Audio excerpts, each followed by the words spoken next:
ما تنساش تعمل سبسكرايب او اشتراك في القناة وتفعل زر الجرس عشان يوصلك الجديد في استخدام النباتات الطبية واسرار وفوائد النباتات الطبية والجديد في عالم التغذية العلاجية لصحتك ولصحة عيالك. اشوفك على خير.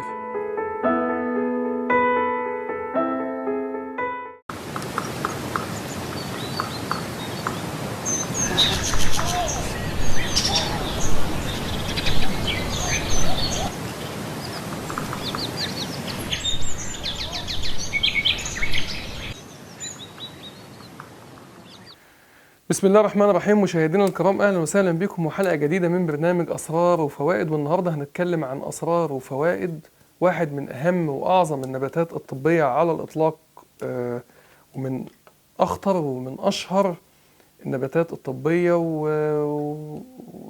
يعني انا شفت حاجه غريبه جدا عن النبات ده في محلات خاصه بهذا النبات فقط لا غير. بنتكلم النهارده عن الشاي الاخضر. الشاي الاخضر في الصين يا جماعه، اما انت بتروح الصين في محلات ايه بس في اسواق. يعني والله انا رحت زرت سوق ما انساهوش في جوانزو في الصين. السوق ده شاي اخضر بس. سوق ده يعني مثلا في بتاع حوالي 300 400 محل، بس 300 400 محل بيبيع شاي اخضر بس، ما بيبيعش حاجه تانية. وتدخل في المحل بقى يقعد يدوقك الشاي الاخضر بانواعه واشكاله وفوائده. طبعا بيقعدوا يتكلموا معاك عن فوائده، ده بيندل على شيء فبيدل ان دي سلعه رائجه جدا في الصين، وهو من الحاجات اللي مخلي مناعه الصينيين ومخلي الصينيين كمان اكتف اند برودكتيف، يعني نشيطين ومنتجين. والسر ده في الشاي الاخضر. انا دايما ليا وجهه نظر في كده، لان انا عشت في دول كتير جدا، ان دايما هو اكلك هو مرايتك. يعني انت بتاكل او بتشرب شاي اخضر بانتظام، فالشاي الاخضر بيعمل نشاط وبيزود النشاط وكده، فانت بالتالي بتنتج كتير. بتلاقي مثلا في فرنسا بيشربوا او بياكلوا العنب كتير الاحمر، فبالتالي وده منشور عنه دراسات على فكره بالمناسبه، في ماده فعاله في العنب اسمها ريزفيراترول بتزود الجزء بتاع الابداع في الدماغ. فبالتالي بتلاقي معظم المبدعين الادباء المبدعين بتلاقوهم في فرنسا، زي جول فيرن والناس العظيمه اللي احنا بنقرا لها من الكتاب بتوع فرنسا. الهند مثلا بتلاقيهم بياكلوا شطه كتير جدا. الشطه بتنشط الدوره الدمويه الطرفيه، فبتلاقي الشعر بتاع الهنود بقى خطير وجميل وقوي وسايح ونايح وعسل، لانهم هم بياكلوا كتير جدا من الشطه. والشطه من الحاجات اللي بتنعم الشعر وبتقوي الشعر جدا، ولذلك بتلاقي الهنود عندهم قصه الشعر الجميل جدا ده. فالاكل بتاعك هو اللي بيدل على انت جسمك هيبقى ماشي ازاي، هيديك خاصيه من الخواص بتاعه جسمك. يعني النهارده هنتكلم عن الشاي الاخضر، طريقه التحضير المثلى للشاي الاخضر. طبعا الطريقه المثلى لتحضير الشاي الاخضر ما ينفعش تشرب الشاي الاخضر ابدا ابدا ابدا ابدا الا بليمون. يعني الفايده بتاعه الشاي الاخضر بتتضاعف مع الليمون. زي فاكرين كده لما احنا حفظتكم حاجه مهمه جدا خاصه بالكركمين. الكركمين الفايده بتاعته بتتضاعف اما مع بعض الزيوت زي زيت حبه البركه او زيت بذر الكتان مثلا، او الماده الفعاله الموجوده في الفلفل الاسود اللي هي البيبرين. فانت اما انت بتاخد البيبرين او البيبرين مع الكركمين، فالفاعليه بتاعت الكركمين بتتضاعف. كذلك برضو هنا في حلقه النهارده بتاعتنا اتعود ما تشربش الشاي الاخضر ابدا الا مع الليمون، لان الليمون بيزود وبينشط الفوائد بتاعته وبيزود الامتصاص بتاعه، وبيخليك كوبايه الشاي الاخضر اللي انت شربتها كانها عده اكواب، فبالتالي بتحصل على فايده مضاعفه. فتعود يعني شاي اخضر لازم يكون جنبه ليمونه.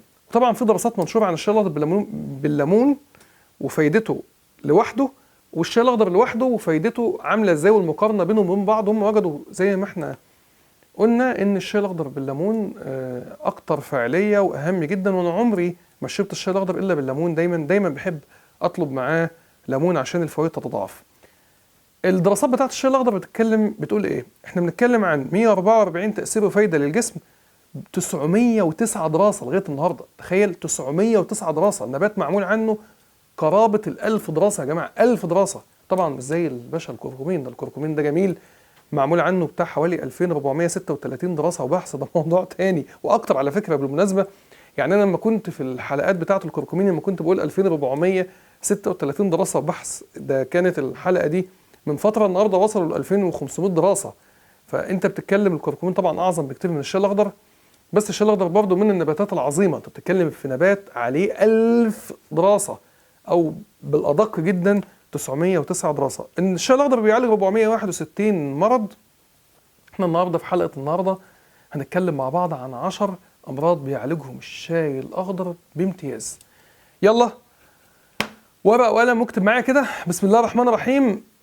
اول معلومه قلناها ان الشاي الاخضر لا يجوز ابدا الا بالليمون، وهنتكلم عن الفوائد. يلا اكتب معايا بسم الله. اول حاجه طبعا الشاي الاخضر علاج الاساسي للسمنه.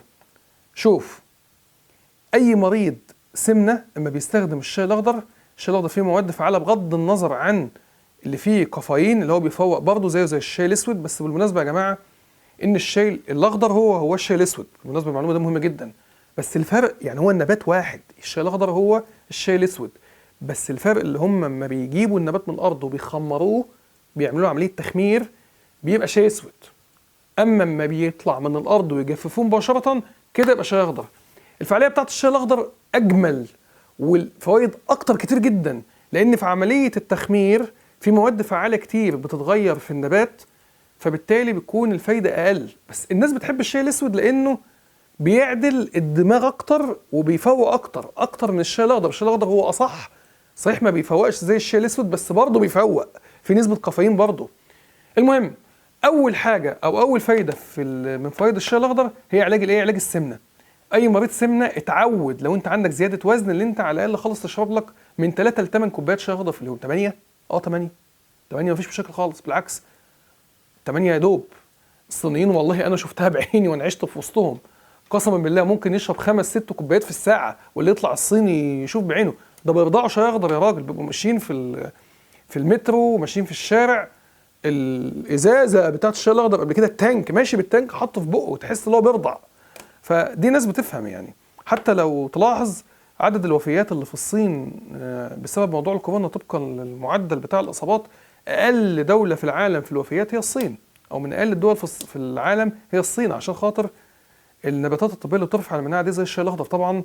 وهو احنا قلنا في الحلقه بتاعه الفيروسات ان الشاي الاخضر من النباتات الطبيه اللي منشور عنها دراسه اللي هي بتقوي الجسم جدا وبتخلي مقاومه الجسم اعلى ضد الفيروسات. رقم 2 الالتهابات، طقطقه، حرقان في المفاصل، الم شديد في المفاصل، عليكم على الشاي الاخضر بانتظام. كمان الشاي الاخضر فيه حاجه تانية مهمه جدا، بيدير البول، فبالتالي لما يكون عندك تورم في المفاصل بسبب الالتهابات الشاي الاخضر هيساعدك اللي انت تتخلص من التورمات لانه بيدير البول كمان. رقم 3 الشاي الاخضر مهم جدا جدا جدا لصحه الاسنان، بيعالج تسوس الاسنان. طبعا انا هنا بتكلم عن الشاي الاخضر اللي ما بتحطش عليه سكر حضرتك، وبالمناسبه في الصين ما بيحطوش سكر على الشاي الاخضر. الصين لما انت بتدخل الاسواق بتاعه الشاي الاخضر يا جماعه بيخلوك اللي انت تدوق الشاي الاخضر كده ويقول لك شوف طعمه، استلذ بالطعم ده، طب خد النوع ده، طب استلذ بالطعم ده. بيقول لك يعني تحس كده وانت بتشرب الشاي الاخضر كده وبتستلذ بطعمه كده، اللي انت بتاكل فرخه كده، تاكل حته لحمه كده، تحس اللي هو جواه حته بروتين كده مستخبيه او بتغذيك يعني. هو من النباتات الجميله اللي ما ينفعش اللي انت تحط عليها سكر، خليك جدع كده وبلاش تحط سكر عشان ما تبوظش الفوائد. احنا بنقول لك الشاي الاخضر مفيد جدا للاسنان وبيعالج كمان تسوس الاسنان، فما تحطش بقى سكر عشان تزود التسوس بقى. فطبعا الناس اللي هتستخدم الشاي الاخضر عشان تسوس الاسنان ما ينفعش تحط عليه ليمون، لان الليمون كتره بياكل ايه؟ بياكل السنان. ودي برضه من المعلومات الاساسيه اللي انت لازم تعرفها، اساسيات. ليمون، عاوز تشرب الليمون كتير، عاوز تشرب خل التفاح كتير، عندك حاجتين مهمين لازم تعملهم. اولا تحط ميه كتير عشان الليمون بيحب الميه، والميه بتحب الليمون، ولما بتخفف الليمون بالميه بتقلل الضرر بتاع الليمون على السنان والجهاز الهضمي. ده رقم 1. رقم 2 كذلك برضو خل التفاح. يعني انت عندك الليمون وخل التفاح حاجات اساسيه لازم تكون عارفها. خل التفاح والليمون بيحبوا الميه، تحط عليهم ميه كتير. ويستحسن، انا كنت قلت في معلومه قبل كده في الحلقه من الحلقات، الخل التفاح ده بالذات اما احنا بنحب بنستخدمه بشفاطه. طيب رقم 4 نبات مهم جدا في علاج مقاومه الانسولين. يا جماعه مقاومه الانسولين بتسبب امراض كتيره جدا، اشهرها طبعا هو مرض السكر.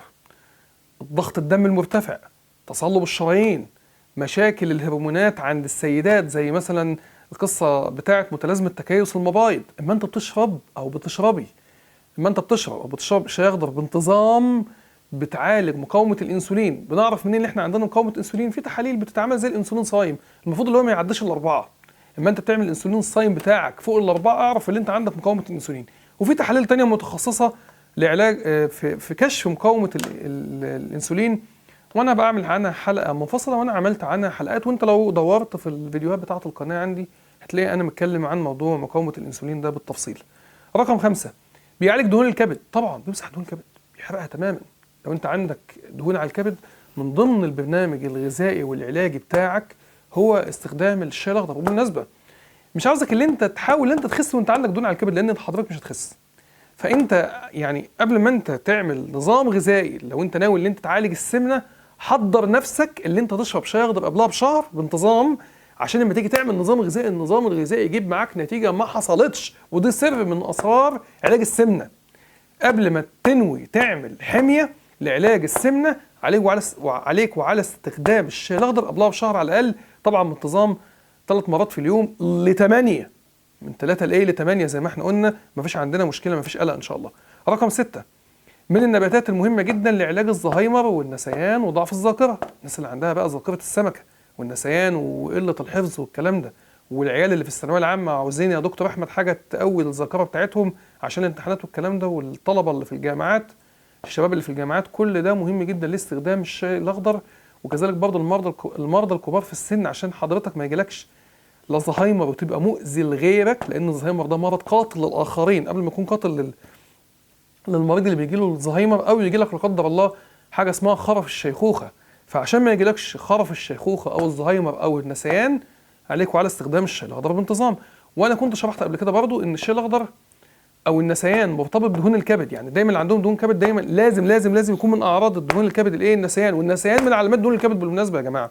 زي ما من علامات دهون الكبد اللي انت يبقى عندك الم في كتفك اليمين من ورا، ده معناه ان ممكن احتمال كبير جدا يكون عندك دهون على الكبد. فدي حاجه يعني النبات هنا بيعمل حاجه، لانه بيعالج النسيان، لانه بيعالج حاجه واحده اللي هي دهون الكبد. فبما انه بيعالج دهون الكبد فهو كمان بيعالج النسيان، لان الاثنين مرتبطين ببعض. رقم 8 او رقم 7، بيقوي العظم جدا جدا جدا، وبيعالج هشاشة العظام، بيقوي السنان. ما هو العظمه، السنه دي عظمه، فانت اسنانك تكون قويه وعظمك يكون قوي، ما يحصلكش هشاشة عظام يا ست الكل بعد سن ال 45 لما الدوره تنقطع. تخيلي كده تشرب الشاي الاخضر بانتظام بعد سن ال 45، لا انت هتعجزي ولا انت هيجيلك هشاشة عظام، وفي نفس الوقت سنانك مش هتسوس، ووزنك دايما هيكون جميل وسلم كده وعسل، ومش هتتخني. فيا ريت اللي انت تحافظي على استخدام. والله يا جماعه انا شفت حاجه غريبه جدا في الصين، قسما بالله انا كنت بشوف ستات في الصين تشوفها عندها 60 سنه. ايه ده؟ دي 60 سنه؟ ده ازاي ده؟ تديها مثلا 25 26 30، بس ما تديهاش 60. يعني ليه؟ عشان ادمان شرب الشاي الاخضر. هو من الحاجات على فكره اللي مقلله الامراض عندهم جدا. ده 1,300,000,000 يعني عدد الناس اللي عندهم امراض هناك قليل جدا، بغض النظر عن القرف اللي هم بياكلوه. بس هم في النباتات الطبيه شطار خالص. الشعب رقم 1 طبعا في استخدام النباتات الطبيه هم يعني. والشاي الاخضر ده من السلع الاستراتيجيه الصينيه زمان، زي ما كان عندهم بعض السلع الاستراتيجيه زمان كده، زي اللي هو البورسلين. كان بتشتري من الصين البورسلين والشاي الاخضر، وتجيب من مش عارف من الصين اللي هو الطقم الشيني بتاع اللي هو اللي بتحط في النيش عند الستات في مصر. رقم 8، لو انت عندك روماتويد انصحك باستخدام الشاي الاخضر. بنشوف عنده دراسات في علاج الروماتويد، وقلنا كمان اللي هو بيعالج كمان التهاب المفاصل وبيدير البول. دايما المريض اللي بيكون عنده روماتويد يا عيني بيكون عنده تورم في المفاصل، وعنده التهابات مزمنه في المفاصل وترقعه في المفاصل والم شديد جدا. اشرب الشاي الاخضر بانتظام حتى مع الدواء بتاعك، ما عندكش مشكله، هيساعدك كتير جدا جدا جدا. وخلي بالك بعض الاوقات الادويه اللي بتبقى بتعالج الروماتويد بترفع الانزيمات بتاعه الكبد. اما تاخد الشاي الاخضر كمان هتحميك من النقطه دي. رقم 9، اما هتشربه كتير هتقلل استخدام السجاير. الناس بقى اللي بيشربوا سجاير كتير ونفس اللي هو يبطل السجاير، اشرب شاي اخضر هتلاقي نفسك اللي انت نفسك تشرب سجاير اقل بكتير. مش نفسك تشرب سجاير تاخد سيجاره ورا سيجاره ورا سيجاره، لا، هتلاقي الموضوع ده قل، اللي انت يبقى نفسك تشرب سجاير. لو شربت الشاي الاخضر بانتظام هتساعدك كتير جدا في الموضوع بتاع الاقلاع عن العاده السيئه اللي هي عاده الايه؟ عاده التدخين الضاره والغير صحيه على الاطلاق. رقم 10، الناس اللي هم عندهم جلطات بعد الجلطه افتر ستروك، بنعمل لهم نظام غذائي ونظام علاجي. الشاي الاخضر واحد من الاساسيات. شرب اللي يا جماعه جاله جلطه شاي اخضر كتير عشان يتعافى من الجلطه بسرعه، عشان الجلطه بس ما تسيبش عنده. طبعا انا بتكلم على الجلطه اللي بتحصل في الدماغ، اللي هي بتعمل لا قدر الله، يعني لو حصل مثلا في الجنب اليمين تعمل مشاكل في الجنب الشمال من الجسم، لو حصلت في الجنب الشمال تعمل مشاكل في الجنب اليمين من الجسم، تعمل لا قدر الله شلل نصفي، او تعمل لا قدر الله شلل في الايدين، او تعمل لا قدر الله شلل في الرجلين. اشرب الشاي الاخضر لا قدر الله المريض اللي تعرفه، ربنا يحفظكم ويحفظنا جميعا ويحفظ امهاتنا وابائنا. لو في حاجه زي كده شربوا شاي اخضر كتير كتير، من 3 قلنا ل 8 كوبايات في اليوم، هتساعده جدا في الريكفري، في التماثل للشفاء ان شاء الله. اتمنى ان تكون حلقه النهارده من اسرار وفوائد الشاي الاخضر عجبتكم، ويا رب تكون حلقات يا جماعه مفيده. اكتبوا يلا في الكومنتات كل اللي انتوا عاوزينه، عاوزين نتكلم عن ايه، اكتب كده مواضيع عشان خاطر كده اقرا الكومنتات بتاعتك، وشوف لو في موضوع معين انت نفسك اللي انا اتكلم فيه انا اعمل له حلقه، مفيش مشكله. وما تنساش تعمل لايك للفيديو، سبسكرايب للقناه، تفعل زر الجرس عشان يوصلك الجديد طبعا، وما تنساش تبعت او تشير الصفحه على الفيسبوك، وما تنساش تبعت الحلقه الجميله دي لكل احبائك على الواتساب. اشوفك على خير، شكرا والى اللقاء.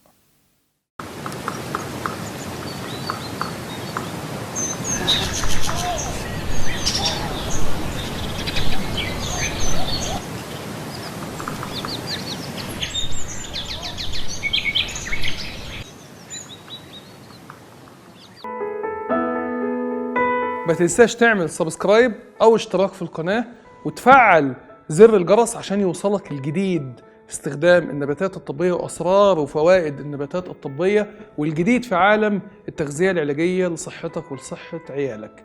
اشوفك على خير.